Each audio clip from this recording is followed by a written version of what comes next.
questions, but I just want to give a brief overview of what news looks like on Facebook, as well as some best practices. So just to give a little bit of context, we're now at more than 1 billion monthly active users. So those are users that take some sort of action on the site in a given month. More than 680 million of them are coming through mobile. And the interesting piece of the mobile, as everybody knows, with media organizations and across the board, people are using their mobile devices more and more. And we're seeing that we're definitely not exempt from that. In fact, out of the 680 million, about 120 million of those users access Facebook through mobile exclusively. So they don't even log on to the web, and that number's continuing to grow, especially in places like developing countries like India and other places where people access the internet directly through their mobile device. This is what an average UK user looks like. So there's 33 million monthly active users in the UK, and about 71% of them return on a daily basis. I shared this overall number, and the daily number for active users is around 700 million. So majority of the users come to the site every single day and spend about 25 minutes a day on average. So this is where a lot of news discovery takes place on Facebook, is through the news feed. So it could be a journalist that you're following on Facebook, like Steve Silva here from the Boston Globe, who captured some of the initial moments right after the Boston Marathon bombing.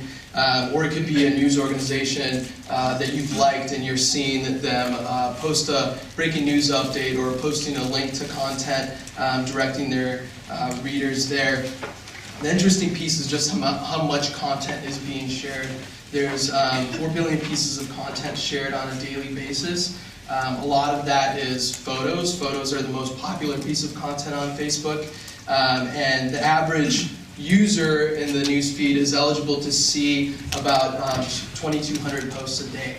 And so when you take, and the average user has about 130 friends, so out of those connections and out of pages that they've liked, they can see about 2,200 posts. And so instead of showing you a complete raw feed, we personalize it based on your interaction. So I get a lot of questions about how the main news feed works. And the news feed is the first thing that you see when you come to Facebook. It's the stream of stories, and the content that you see there is completely personalized. So out of that 2,200 pieces of content that you're eligible to see from your connections, we basically put that through ranking based on your past behavior and show you the content that you're most likely to interact with based on your past history. And so these are kind of the 5 things that are sort of the building blocks around how feed ranking works. There's other variables, but these are definitely the key ones. And the frequency of how often you interact with a person or page. So if you interact with someone more often, or if you interact with a page more often, you'll see more content from them. If a specific post that has been posted by The Guardian, for example, gets a lot of engagement, it's going to be shown to more people. And then the interaction of specific types of content. So we see some users favor certain types of content over others. So whether it's a photo, whether it's a status update, let's say you always interact with link stories, you're going to see more link stories. And negative feedback. This is one I think that people tend to neglect to some extent, is the amount of negative feedback that you get. So it's me seeing a story in feed and hiding it because I don't like the story, I think it's spammy, I'm marking it for spam, or I'm unliking the page completely from seeing that specific story. And that actually has a very high weight, and so that determines too how much that specific post gets shared to people. And then last but not least is just the freshness of the post. So the important thing overall to think about how newsfeed ranking works is that no one person has the same feed. Every single person, every single user, it's personalized based on their behavior, and that can drive social media editors crazy because you're trying to, it's hard to optimize for it. but it's really designed to reward quality and really show the user the most relevant content based on what they interact with. And so I want to touch a little bit on the new feed design that we're actually rolling out in the process of. It's been a gradual rollout. There's no set date on when to roll this feed out. Like with any products, we want to see how users interact with it, how they use it before we roll it out more gradually, just so we can learn how to improve it before rolling it out. And the main goal really of the new feed design, as you can see, is it's a lot more simpler of a design. It's cleaner. There's a lot more emphasis on the content. Instead of 4 different column design, you now have 3 columns with a big emphasis on the content right in the middle. And so it's really meant to get rid of the clutter and clean up the experience, and you have your navigation there on the left side. And then the critical piece is actually making the experience consistent on web as it is on mobile. So that's a key aspect of it too. The great thing about this new design is that though when you come to the main feed, it's essentially your sort of top news based on your interactions, as I mentioned.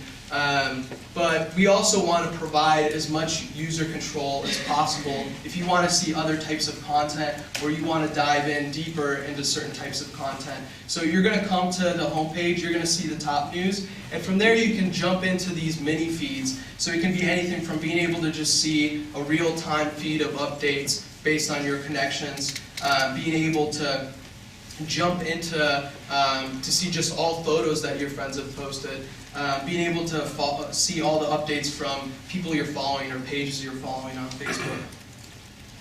So another key aspect is you'll notice is the stories just are a lot more visual. Photos are bigger, link stories are bigger with bigger thumbnails and stronger headlines, and there's an overall emphasis on making the content more visual.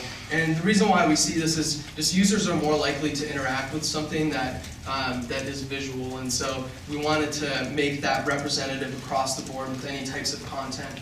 Another important piece with news is that we actually wanted to make it even easier to discover different types of content from news sources that you've liked or have connected with on Facebook. So some of that has to do with showing you more context around a story that's been shared by multiple sources. So in this case, this New York Times story being shared by the New York Times page, being shared by the reporter of the story, and being shared by a subject of the story. And so you're able to hover over those individual elements and see what each of them have said when they share the story. And so what this really does is it just shows you a little bit of context around stories that are getting lots of reshares, and so it gives you a little bit of a stronger sense of which stories are popular amongst your connections, and also keeping that within one context and sort of filtering through the noise a bit.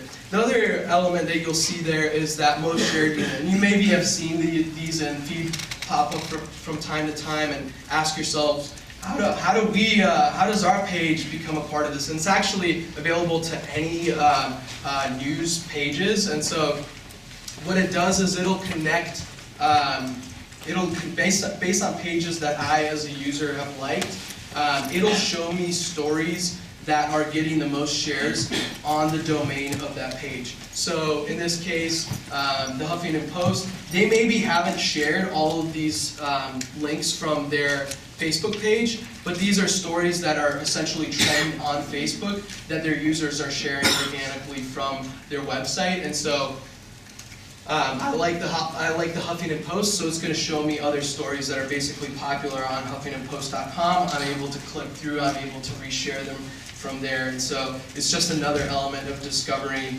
news through these stories. So newsfeed is just one aspect of how we think about news discovery through Facebook. We believe in social design as another big aspect of that. So being able to create, is this me? Let's see, this is me. Okay, hopefully it won't pop up again, but a strong element of basically being able to integrate social into the context of your user experience on your own website. So this is an example from Yahoo News. You come to Yahoo News, you can log in through Facebook, and you're able to see what your friends have recently shared on the site, what your friends have recently read on the site. And so you're not just getting the element of, oh, here are the stories that editors have curated for me, which is very, very valuable, but also what have my friends been reading? What do my friends find valuable on the site? One of the things that we see is actually this works. It's not just a gimmick. Both from Yahoo News and Huffington Post, which has a similar experience, users that log in through Facebook tend to stay longer on the site. They tend to consume twice as many articles and share twice as many as well. It works, and I think it's another mechanism of discovery, right? So another aspect of news is how your content creators are using Facebook to distribute their content. And a big aspect of that is using Facebook Follow.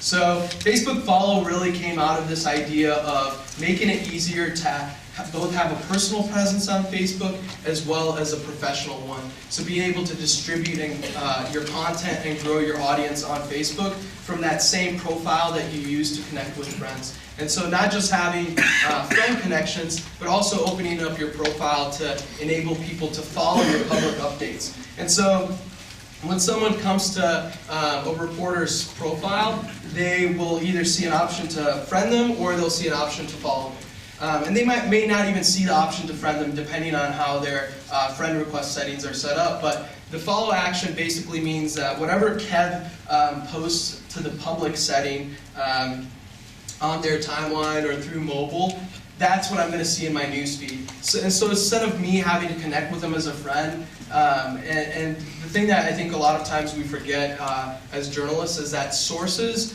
are just as uncomfortable at friending us on Facebook as we are accepting them on Facebook. But this is another way for them to connect with you in a more professional context without having that friend connection. As a journalist, I always felt uncomfortable friending sources just because I thought that it would make me look, it would make it look like I had some sort of conflict of interest because I'm connected to this source. And so this is a way to basically address that connection and be able to distribute your content to a much larger audience. And so when you want to share something that gets distributed to your followers, you post it to public. When you want to share something more private with your friends about your niece or whatever it is, you can share it to the friends setting and your followers won't see that. And so let's say you've enabled Facebook Follow on your profile. It is an opt-in feature, so you can find it in your profile settings. But let's say you've enabled it and you're wondering, okay, well, where do I go from here? How do I grow my audience? The biggest thing is to tell people who you are. If you're a reporter, make sure that you have that included in your profile, and that your bio is filled out. This is actually an important piece of context in how users discover journalists and content creators and public figures to follow on Facebook. So you may have seen this unit on the right side here that says people to follow. And it's one of the big recommendations units of how users discover interesting people that they might want to get updates from. So there's all sorts of different ways that users will find someone to follow. They could just search for them. So if I want to follow Paul Lewis from The Guardian, I'll type in Paul Lewis and find him through search. Sometimes I'll see my friends or other people that I follow that they're following a person that I think is interesting, and I'll follow them through the news feed. And then sometimes I'll see recommendations like this. And this isn't an exclusive unit. Anybody that has follow will show up there. And the way that recommendations are made is you'll see recommendations based on who your friends have followed. So 2 of my friends have followed this anchor from Fox News.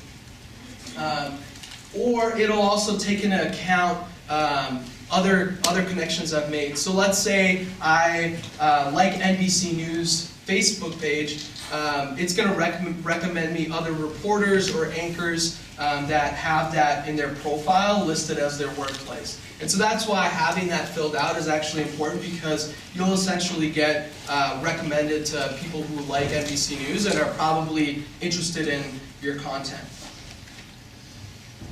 Another easy way to grow your followers is to leverage your own properties. So if you have a blog, if you have a website, we actually have this button that's one of our social plugins where you can add a follow button to your page that's tied to your profile. So there's this is an example from Forbes where if I'm reading an article by Megan and I want to be able to get her updates on Facebook, I can just follow her right from the article without getting sent away, right? A lot of people already do this where they'll say, oh, follow me on Facebook, and they'll include the URL. But what you're doing is you're essentially creating an extra step for your reader, because then I have to click through the link, I get sent to Facebook, I have to click the follow button there, and by then I'm seeing updates from my friends, and I'm spending 25 minutes there, right?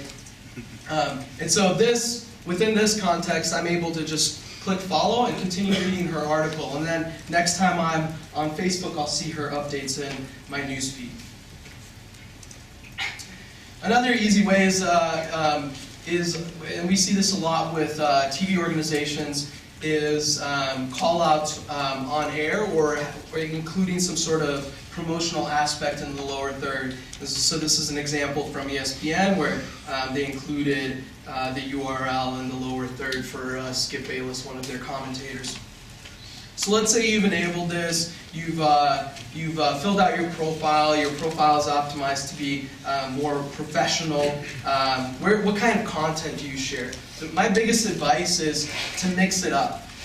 When you pick up a newspaper in the morning, you don't just see headlines. You see headlines, you see blurbs, you see photos, you see graphics. And the way that people consume content in the newsfeed is actually pretty similar. They don't want to just see one type of content, they want a variety. And by sharing different types of content, you're going to keep your followers more on their toes and going to keep them interested and engaged in the content that you're sharing. So whether it's a link to a recent story that you've written, or a behind-the-scenes photo from your reporting, or a status update, sharing some thoughts about a news event. So I mentioned that photos are the most popular piece of content. There's about 300 million photos uploaded every single day on Facebook. And I think the best way to share photos as a journalist is sharing either from the scene of your reporting or behind the scenes. And so what does that look like? It's snapping a picture while you're covering Obama visiting a factory like Ari Shapiro does. He's the White House correspondent for NPR, and he does a really great job of sharing these behind-the-scenes photos. And what it does to his listeners is it reaffirms that he's on the ground doing this reporting and that he's the source to trust for this information. And people are really fascinated by the process of journalism, and so what you're doing is you're giving them a little bit of a glimpse into that process. And I think it adds a layer of transparency of how you do it.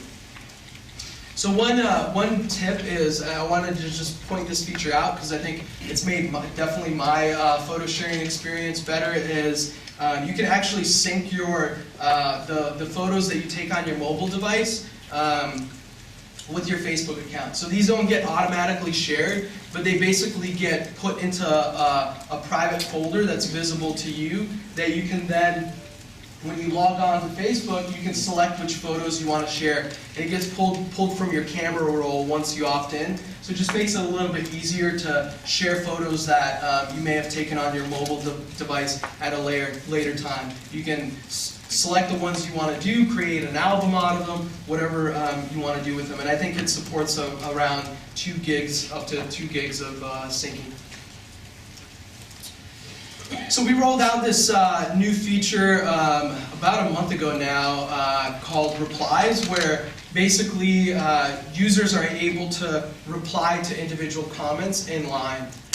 And so it's been interesting to see some journalists and media figures using it as a way to actually host conversations with their followers on Facebook. Simply just, Diane Sawyer posting, I'm going to be taking your questions for the next 15 minutes. What questions do you have for me? And I asked her question, as you can see there. How do you think TV news will evolve in the digital age? She didn't exactly answer my question, but she later did, and she said something along the lines of, we're already here, or something like that, which I wanted to respond to and say, answer my question. So this is an interesting tool, and right now it's available on Pages as an opt-in. We're planning on rolling it out more broadly in July. But if you're interested in playing around with this feature on your page, you can go to your settings and opt into it in the settings. What it does is it also surfaces the most active conversations to the top. So comments that get a lot of engagement or replies or likes will surface to the top. And so when a user comes to a comment thread, they're going to see more relevant comments that have had a lot of engagement at the top. So for those of you that manage pages here and post content to a news organization page, or maybe even if it's your own, I just want to share a couple of best practices on types of content to work and how to think about the type of content that you share. One important thing is to have conversational tone and a personal voice. People don't want to hear from a logo, they want to hear from a person. They don't want to hear from a robot, they want to make sure that there's a human being that's actually writing these updates. And so having a personal tone to your updates is actually important. And we did an analysis of news pages on Facebook, and when a news page had a more conversational tone, it actually got above average engagement. So this is an example of the Huffington Post, where they shared this visual photo, kept it really simple, said, "Congratulations, Mr. President." This was also, if you recall, the same photo that the Obama campaign shared from their Facebook page. It actually ended up being the most liked photo on Facebook within, I think, 1 or 2 days. I think last time I checked, it had close to 4 million likes around that. And this got 262,000 likes. So keep a conversational tone, post timely content. I think a lot of times people don't think of Facebook for breaking news. We actually, in the analysis that we did, when a news organization would post an update and they would include breaking or breaking news in the update, it actually got around 20% more engagement. Similarly, when a news organization was posting in quick succession around breaking news events, it actually saw a lift of 10% in engagement. So I think a lot of times I'll talk to editors and they say, well, we don't want to flood our readers' news feeds. And people actually have an expectation around breaking news. They want to see that content. They want to keep updated around that content. Another important thing is being able to use the targeting available on pages to target updates to specific audiences that might be more interested in that content. So let's say you want to target an update to just women who speak Spanish that live in London. You can do that, and only those people that have liked your page will see that update. Maybe you're looking for sources that fall into that target audience, and so you can post it just to them without inundating the rest of your fans.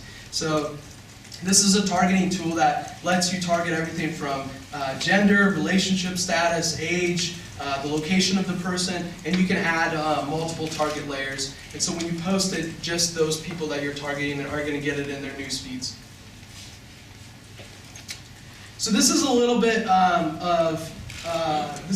more of a recommendation for those of you that maybe work on actually designing your website or working on the programming and developer side of your website, is that you may have noticed that recently we made the thumbnail images on link stories larger. The reason why we did that is they performed better. People tended to click through higher when the thumbnail was stronger and there was a stronger visual component. The important thing to know is The recommended open graph image size is 600 pixels, 600 by 600. So you may not know what that means, but I would encourage you to go back to your developers and say, we need to have an OG image size of 600 pixels to be able to have these large thumbnails. And so I would encourage you to do that. And the other important piece is having thumbnails in general. When we did the analysis on news pages, when there was a thumbnail, a visual thumbnail associated with a story that wasn't just a logo, but an actual image of something that was representative in the story, the links actually got 20% above average click-throughs on them than ones that did not. And so the thumbnail is actually important. When you paste a link into the status update and gives you that preview, you're actually able to select which thumbnail ends up getting used. And so be selective around which one you think is going to be the most compelling and telling that story. And then incentivizing your audience through interesting and exclusive content.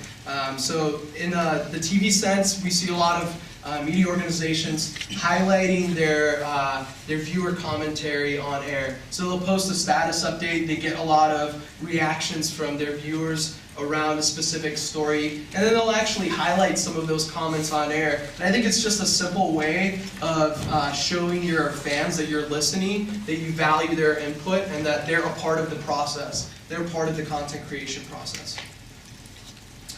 So I want to briefly talk about graph search and using Facebook for reporting. So graph search is another one of those tools that's in the process of getting rolled out. Similarly to newsfeed, we're still building on it, and we want to make sure that it works really well. But right now it focuses on 4 primary things. So being able to use graph search to find people, being able to use it to find photos, being able to use it to find locations or connections to locations, and last but not least, interests. So your friends' interests, people's interests to specific subjects. So this is an example of the type of natural language search that you can do using graph search. And so in this example, I want to be able to find people who work at the House of Commons and live in London. And it's going to show me anybody that has that listed in their as their occupation that live in London. And so it might not show me people that maybe have that hidden on their profile or they don't have it listed to the public setting, but it's going to show me any people that that do have that listed in to the public setting. And maybe I want to find a source to talk to, and I can find that individual person. And so the way that that graph search works really differently from web search, where web search you type in keywords. Graph search is more around natural language. So you basically type in exactly what you're looking for. People who work at House Commons and live in London, United Kingdom, that's what it's going to show me. I mentioned photos, so the interesting thing about photos is you can do all sorts of different photo searches, from being able to see photos of your friends before 2000, which is one of my favorite searches. If any of your friends have curated their timelines and posted some old photos, you'll see all sorts of funny haircuts. Another one is actually, journalistically, is great, is being able to find photos tied to specific locations. So Breezy Point, I'm from New York, and Breezy Point is one of the locations that got hit really hard by Hurricane Sandy. And being able to, if you're covering a news event, being able to see photos that have been taken at that specific location is really valuable. And you can narrow it down to a specific time frame, like photos in the last month, and it's gonna show you. As you can see in the top right there, that there's this little drop-down filter. You're able to use that to refine your search from there. And the way that it takes location into account is it'll pull it based on a person's check-in or the title of the album that they uploaded or captions that they've included there. Another interesting type of search you can do is interest-based searches. So based on things that people have liked on Facebook. You can do everything from books that have books that are liked by people who work at BBC World News, right? And it's going to show you the books in order based on the ones that got the most likes from those employees. This is an example where I did a search saying sports teams liked by people who work at BBC World News. It's going to show them to me in order of the ones that have the most likes out of people that work there. So if you're interested in learning more about graph search, I would just encourage you to go to that link there. And at the very bottom of the page, there's this big green button that says, add me to the wait list. And we're gradually adding people from the wait list to graph search as we're continuing to roll it out. So if you're interested in playing around with it or learning more about it, I would encourage you to go there. Another feature is I showed you guys those mini feeds in Newsfeed. You can actually create custom mini feeds based on a subject that you cover. So let's say you're a politics reporter and you want to have a feed of updates just from people and organizations and pages that post about that subject. And you don't want to have to like them, you don't want to have to connect with them, you can actually just add them. So it's a great tool. I hear a lot of times from journalists is, I don't want to have to like this politician, but I want to get updates. I want to see updates from them. So this is a great way to be able to do that. And so you add the pages or people that you want to be a part of the list, and then you can access it through your mini feed section, and you'll even see updates within your news feed from time to time of new posts that include that. So to access interest lists, you can just go to facebook.com/add-list. You can also follow other people's lists. So if you find, you can do a quick search and see if there are already interesting lists that are well curated, and you can follow, and it'll essentially add a bookmark to that list. Another key thing about using Facebook for reporting is using it for crowdsourcing content.